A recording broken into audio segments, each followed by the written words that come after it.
அவர் என்ன பார்த்த உடனே குட்டின்னு தான் கூப்பிட்டாரு. ஓ அப்படிதான் அந்த படத்துக்குள்ள அப்படியே சேர்த்துக்கிட்டீங்க. அப்படியே வச்சாச்சு. சேதுவையும் குட்டின்னு தான் கூப்பிட்டாரு. ஆமா. நீங்க அப்படியே வச்சுங்க நீங்க. ஏன்னா அதுல அவ்வளவு ஒரு உண்மை இருக்கு.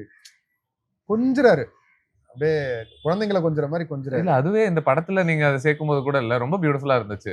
லைக் இவ்வளவு முடிகிடி எல்லாம் நரைச்சிட்டு ஒருத்தவங்க கிட்ட வரும்போது அவனை நீங்க குட்டின்னு கூப்பிடுற வந்து ஒரு அந்த விஷயம் தன்மையே அது அழகு இல்ல.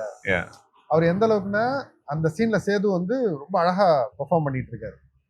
கனகராஜ் சார் சொல்லவே வேணாம், ஈடு கொடுத்து சூப்பரா போயிட்டு இருக்கு. They are not competing.